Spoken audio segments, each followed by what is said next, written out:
Bueno, un gran placer estar aquí. Disculpa mi selección de idiomas, voy a hablar en inglés para poder comunicarme un poco mejor, pero puedo responder a preguntas en español si les parece. I'm thrilled to be here. Many thanks to Alacero for the very kind introduction.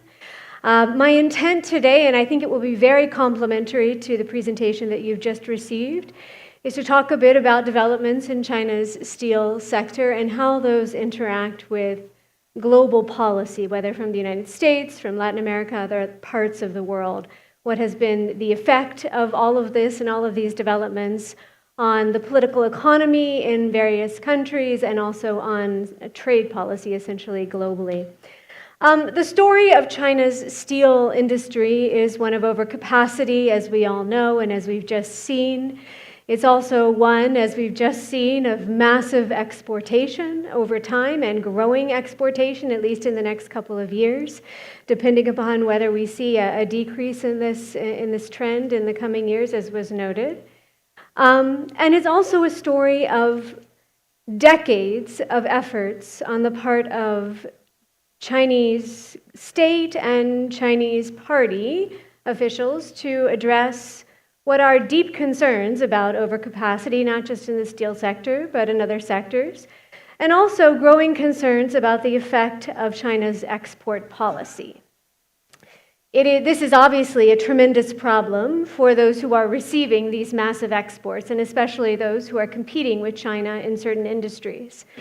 But there is more and more Chinese literature right now being written about the political effects and economic effects of what is now an extensive reliance on exports, not just in steel, but across the board, as an existential mechanism through which to achieve moderate rates of economic growth.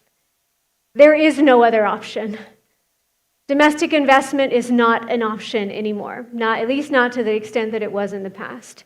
Exports are the way forward, and the 15th five-year plan, which was just released, doubles down on that. So the extent to which we see a decline in steel exports or other exports will depend largely on those factors that were just mentioned, but also on the extent to which Chinese leaders judge exports to be the only mechanism through which to achieve moderate rates of economic growth well into the future. And so I'll talk a little bit about all of this today and using some of the same figures that you've just seen, but we'll hope to expand upon some of this and then also talk about the political implications. So let me just very briefly introduce you to some of the steps that the Chinese government has taken over time to address its overcapacity. I'm sure many of you are familiar with these. Overcapacity has been an issue for Chinese state industries, steel and otherwise, right, for decades upon decades. The first real effort to address this took place in 2013 with the 2013 guidelines that were released and really focused on capacity control and on trying to really eliminate new capacity or reduce new capacity in those sectors located in environmentally sensitive areas, for example, the Yangtze River Delta and other areas of that sort. In 2016, as was noted in the previous presentation, there was another critical moment in policymaking in China to address overcapacity. This was the introduction of supply-side reforms, right? So a number of reforms intended to force the acquisition and consolidation of the steel industry, to eliminate underproductive industries, and to introduce all sorts of incentives, tax incentives and otherwise, to increase quality production. 2020 introduced the guidelines on promoting high-quality development in the steel industry. This was a moment in when China determined that it would be critical to introduce new and innovative technologies into this question, to help these companies to introduce these technologies to boost productivity overall. And also in 2020, we saw a energized effort to ensure that China had equity stakes in overseas mining. This has been something in the Latin American region that we've seen happening for 20 years, if not more, right? 1994, investment in copper by Shogang in Peru. But this was another moment in which it was determined that equity stakes in mining assets across the globe, including in the Latin American context, was something that would be prioritized yet again. And then finally, here we are with the 15th five-year plan. Again, a lot of continuity, still an effort to boost innovation and efficiency amid the trade war. A real focus on quality over quantity is the name of the game here.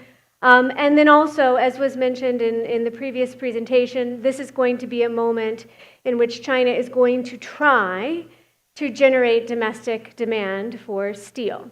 This has been the case all along, but the 15th five-year plan suggests a reinforced and a vigorous effort to do just that.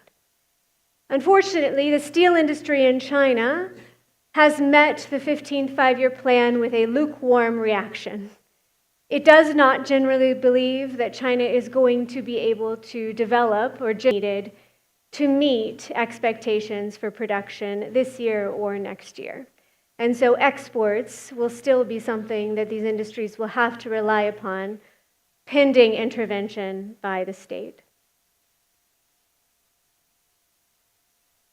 So, we saw all of the numbers in the previous presentation. There has been some, I would call it tapering, right, of growth or of overcapacity. As a result of some of these initiatives. Many have been relatively successful, others not as much, but we aren't seeing the same levels of growth and overcapacity that we've seen before, and in fact, some decline in those numbers.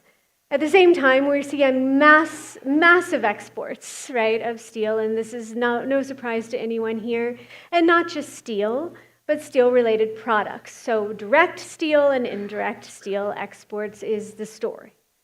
And increasingly, a lot of export of both.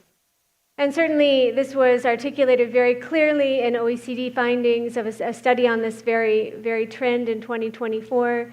Chinese steel exports have more than doubled since 2020, continue to grow substantially. And, in 2024, we saw a massive increase year on year. This is happening across regions. It's not exclusive to any one region, although certainly Asia, as we heard, right, is the top recipient of so much of Chinese steel exportation. At the same time, Chinese steel imports continue to fall by more than 75% since 2020. This is a representation of this. You've seen a similar graph just earlier. Certainly, things are not falling, right? That is a representation of 2025, the first half of 2025. So we do our calculations, we can expect that essentially we'll see the same rates of global steel export in 2025, more or less, that we did in 2023 and 2024. So still considerable high rates of growth, even if they are not skyrocketing necessarily, even if we're not seeing massive growth year on year over the past few years. This is a graph that I find really quite interesting. It represents total profit and profit margin in China's steel industry. And of course, this jump in profit corresponds really with the 2016 supply-side reform measures. Those measures to consolidate the industry, to introduce all sorts of incentives, to incorporate more technology, to introduce wide-ranging new measures and mechanisms to produce higher quality but also more efficient steel. And this is, at least that's the way that I read it. I'd be interested in other interpretations of this, but very much policy-oriented. The other part of the story is an equipment story. And in the Latin American region, and I would say across the global south, this is the much more important story at this particular juncture, in part because I think we will continue to see skyrocketing growth and exportation of these items. We can see the evolution of Chinese industrial policy across the 5-year plans. This has been something that China's government has promoted for a very long time, since 1978 in some form or another. The really interesting developments, to me at least, have taken place more recently. If we look at 2016 to 2020, 13th five-year plan, Made in China 2025, right? Made in China 2025 is China's industrial strategy for economic upgrading and modernization. This was a moment when China introduced the Belt and Road Initiative, right? The Franja y la Ruta. And certainly that was an effort at the time to carry out a wide range of things. I tell my students always that the Belt and Road is not just infrastructure, and please don't ever call it just infrastructure because it's much more than that. But it was a lot of infrastructure, right? And so much of that was driving steel production at that moment, or steel exportation at that moment in time, as well as equipment exportation and wide-ranging other exports of products that have steel components or utilize steel to some degree. We're talking, I mean, if you're thinking 2016, 2017, you're thinking that Bi-Oceanic Railway, you're thinking wide-ranging port projects, a number of different dams, certainly the exportation of all sorts of equipment to produce these things, in addition to the steel used for these things, metro projects, really you name it, right? The Belt and Road still exists. It hasn't gone away, but the focus is not on large-scale infrastructure anymore.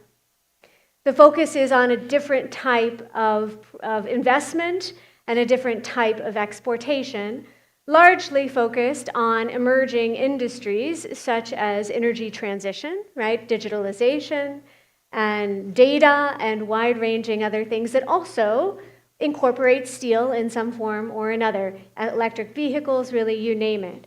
So still, 14th five-year plan, green, tech-heavy, innovation-related, resilient, but still incorporating steel in new and innovative ways. And then now, looking ahead with the 15th five-year plan, I'd encourage you all to read it. It's fascinating, including the steel component. But we're still seeing, very much a focus on equipment exportation, high-value equipment exportation, and again, sustainable goods, machinery exports, and all of the other things that I've mentioned. This is consistent with another element of China's strategy. As I mentioned, China is relying not just on exportation, but on exportation of higher value-added goods, of economic upgrading to be able to continue to grow. The sectors that it is promoting, both at home and abroad, are something that President Xi Jinping has called new infrastructure. These sectors include everything innovation-related and have increasingly become the focus of nearly all of the Chinese companies that are operating in the Latin American region and beyond at this juncture. New infrastructure includes all kinds of innovation-related industries, to include electric vehicles, high-end manufacturing, ICT, information communications technologies, right? Renewable energy, and urban infrastructure. That's things like metros, such as in Bogota. These all have a steel component, relevance to the steel industry to some degree or another. We did a study just about a year ago to determine the extent to which Chinese investment in Latin America was focused on these industries, and also focused on exportation of products in these industries. And we found that by 2022, 60% of all investment across the Latin American region was focused on new infrastructure, whether in terms of the value of the projects or in terms of the number of deals in these industries. And this has continued into 2023 and 2024. So we are seeing a massive effort, not just to export these things, but to invest in projects that lead to the exportation of these things. So while steel exports remain a problem, all of the rest of this will continue to drive so much of and support China's steel industry well into the future. Just another visual of global machinery exports, and certainly these are alive and well, continuing to grow in Latin America as part of this story.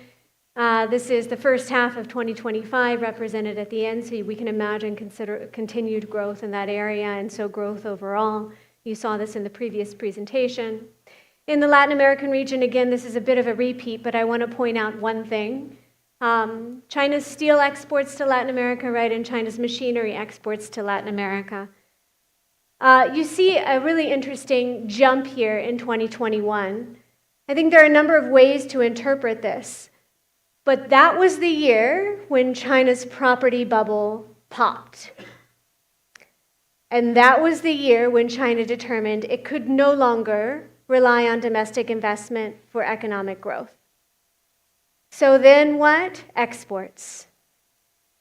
And so, I mean, there are a number of different reasons for this jump, right? But that is potentially one reason why we may see a lot more focus on exportation of a wide range of goods, right, at that particular moment in time. We see a similar jump in 2021 in terms of exports of machinery as well. It is difficult to break down global steel products when you are looking at the trade data. I'm sure many of you have experienced this. The HS codes confuse me enormously. But certainly if we are looking at this globally, right, machinery exports are leading the charge and will continue to grow.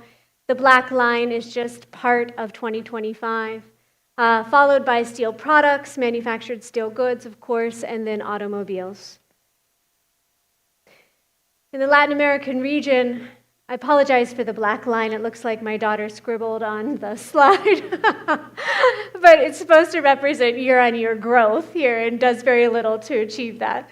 Please look at the bars instead. And this is the story of indirect steel product export to Latin America. We saw this in the previous slide, but it's a different representation, which I hope will be helpful. Here we can see that, automobiles, this is a big EV story, electric vehicle story, right? But also traditional autos. Motorcycles, bicycles represent a big part of that. That's in orange, right? Home appliances are in blue. Machinery and industry, industrial machinery is also a very big part of this story and is in green. So what are the effects? I mean, the effects are too numerous to even begin to talk about in much depth in this very short session. But some, very basic takeaways, right? Obviously, we learned about this before. Southeast Asian market has become the primary destination for Chinese steel, accounting for about 26% of total steel exports. Myanmar, 70% year-on-year growth in the first half of 2025. So this is still very much a story across the board, despite tariffs, despite other restrictions being put in place on Chinese steel and other items. Emerging markets such as the Middle East and Latin America have grown in importance. We saw that Latin America accounts for about 21%. Currently, that has grown over time quite considerably, right? Certainly, China is adapting where there are barriers to steel exports of various sorts, then other types of steel or products, right, are being exported instead. And so billets, in particular, have experienced explosive growth, a year-on-year increase of 300% in the first half of 2025. And then, of course, the scale of China's indirect steel exports has surpassed direct exports at this juncture. This is consistent with what one might imagine in the face of tariffs and other limitations, but also given the need to export a wide range of higher value-added goods in general, which is the overarching theme right now in China's economic development. How has everyone reacted to this? You all know this story very well, better than I do, but certainly there have been tariff and anti-dumping measures imposed in the Latin American region and beyond. Many recently, some of these are missing, right, depending upon how we classify things, but many very recently as a result of growing higher rates of exports of steel and steel-related products in recent years. The U.S. story, it's difficult to say what has happened, what will happen. This changes, as you all know, on a weekly basis in certain cases, the trade story and the tariff story in the United States. Those who track these things are busy pretty much 24/7. I would say, that the U.S. position is defined by a couple of things, right? One is a persistent and continuously articulated by the Trump administration effort to safeguard domestic industry and create jobs in steel and other manufacturing industries, right? They have noted that industrial capacity is critical to defense. That is one primary rationale for these tariffs and for protectionist measures in general, and also to critical infrastructure development. At the same time, this is a response to Chinese overcapacity and an effort to hold China to account for that. That is the other way it is described. And that has not changed now. I think that was very much part of the story in 2016, and it is still part of the story now, albeit with more action and more activities underscoring, right, that narrative. I would say this is also a move toward unilateral or plurilateral industrial protection. We'll see how plurilateral this ends up being, but certainly unilateral in the case of the U.S. and justified by Section 232 tariffs, despite rulings, WTO rulings on those. And so that's the sort of overarching story in my view. I mean, countries in Latin America are intimately acquainted with these developments, especially those who work in the steel industry. There is some back and forth. There is a degree of posturing to this, right? And then an effort to walk things back. We're seeing this right now in the Mexican context, be it related to steel or other products. But what I will say, and I think this comes across very clearly, is that there is not a lot of interest in budging on steel at this juncture, right? Whether in negotiation with China or in negotiation with allies such as South Korea and Japan, wherein there were deals that were made, but wherein, really the steel and aluminum tariffs remain at very high levels. And I would say the other trend that we're seeing is a real interest, not just in steel, but across the board, tech, chips, all of these industries, right, in U.S. control, to include controlling shares and veto rights over these industries and the deals that they are striking. The effects of all of this policy on the U.S. remain to be seen. They are mixed right now. And so I think within a year we'll have a much better sense of whether any of this has contributed to a stronger industrial base in the United States or quite the opposite. Let me just move on to some very broad conclusions. As was noted in the previous presentation very beautifully, there may be some headwinds for China in the coming months and years. Certainly China is encountering real major restrictions in markets across the board, and it's not just a steel story. I was talking to a Chilean official the other day, and he said, es una inundación de productos chinos, ¿no? De todos tipos, no solo acero, everything. And whether that continues or not remains to be seen. It may differ across different industries. But again, this is existential for China at this juncture. There are few other options, very little room to maneuver. But China remains committed to boosting exports, right? This is the underlined point. Pending changes in Chinese industrial policy, the prospect of deindustrialization across both developed and emerging markets is upon us. And I think this is prompting, really a reaction across the board globally. The reason that we are seeing a lot of the measures that we are seeing to date, and a feeling that many have innately, whether it's accurate across all industries or not. Cooperation and open markets across the Americas are fundamental to achieving competitiveness and reducing dependence on China in all forms. Greater leverage together is the way this ought to work. Nearshoring is not a term du jour in the United States right now. It is not being mentioned with the sort of frequency that we saw in Trump 1 or in Biden. That does not mean it's not of interest. It's just going to be a very selective interest, and there's going to need to be a good deal of lobbying. So I would suggest that we do not abandon this notion, but we think differently about how to achieve it. And then finally, it would be critical to follow developments in US-China relations.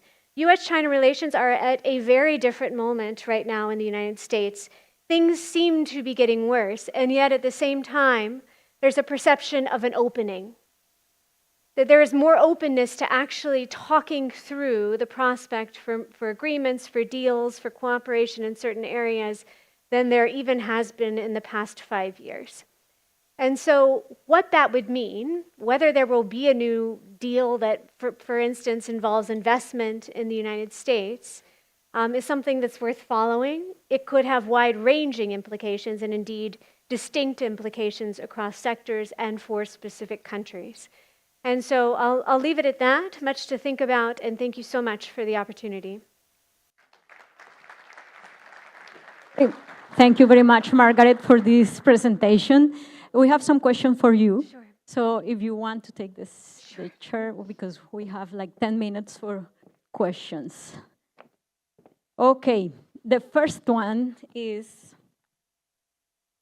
for how long will China subsidize non-profitable companies in order to maintain employment?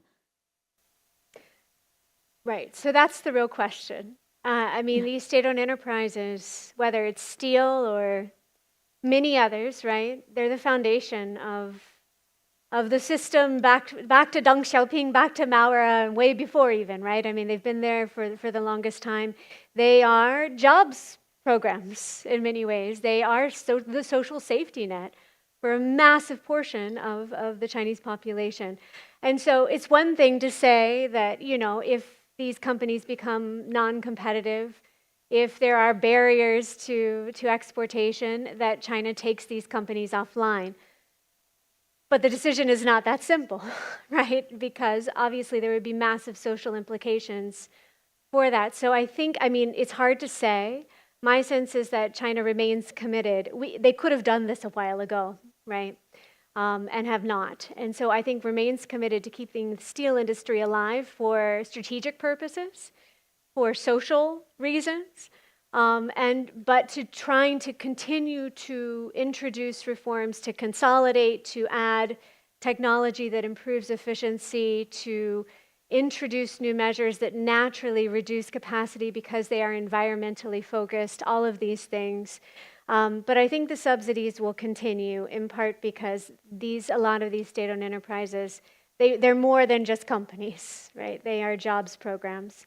And I think we'll see continued support well into the future. It's a political question for China as much as it is an economic one. Mm-hmm. Okay, another one is, you saw the panel this morning with the CEOs of each country. So the question is, what else would you do if you were a producer in Latin America regarding the USA tariffs and also China's overproduction? Man, I wish I had the answer. The silver bullet answer to that question, you know, but I think, look, it's going to vary on a country-by-country basis, as we heard, right? And I think it's a matter of, I've seen, you know, some real progress in Washington. I'm not going to speak to the business side of things because that's certainly not my area of expertise. But I've seen some real progress in Washington in speaking to Trump administration officials about cooperation, selective cooperation in support of national security, supply chain security, all of these issues, right? And in an effort to address, you know, this problem of overcapacity, which is something that irritates the administration to no end, right? And so I think to the extent that from a lobbying perspective, right, this can be addressed with those considerations in mind. I think there will be effort, I hope, very much hope, that there can be a coming around to this idea of a hemispheric, if it's not hemispheric, then regional or bilateral or trilateral or, you know, approach to addressing, creating new supply chains, to opening up markets, in order to be able to compete more effectively. So I think a lot of it's a framing issue. It goes well beyond that, as I understand, right? And the industry experts in here will know how to handle that. But I do identify this openness, and it's not something that was there even 5 months ago. And now we're beginning to see more interest in talking about it, which so it's a carpe diem sort of situation, I think, at this juncture. Regarding that, are there any good examples of regionalization to be more stronger against unfair competition? In Latin America, let me see. Not in Latin America, maybe in other regions that Certainly, Latin America could take. I don't know about in the steel sector. ASEAN has been far more adept, I think, at organizing in an effort to negotiate with China on a wide range of matters, not necessarily on a sector-specific basis always, but certainly to achieve broader integration into Chinese supply chains, right? So there's that. In the Latin American capacity, there has been discussion about doing this in the agricultural realm for the longest time, especially in Cono Sur, albeit with very little actual progress. I'm sure there are some wonderful examples out there. I'm struggling to think of them in Latin America specifically, but there's always the prospect, and I think without that, China has extensive leverage, less so in Colombia than in other parts of the region. But that makes deal making harder, right? And it makes it harder to push back on some of these policies and some of these efforts to enter these markets. And so the extent to which integration is possible is worth pursuing. Okay, another one. How could Latin American countries take advantage of its greener steel, more friendly environmentally steel, to face the challenge of competing or facing China's challenges? So I think there's tremendous opportunity there. There's a lot of demand for what Latin America is able to produce at this juncture, and also, its ability to think through, novel applications for a lot of these materials, some of which we're seeing already. And certainly the prizes, right, that were awarded earlier today are wonderful examples of sort of the innovation inherent in this region. And again, if these materials can be brought to bear in support of all of this, there's so many solutions that I think will be enormously impactful. The challenge is marketing them in a way that is competitive with what China is presuming to offer.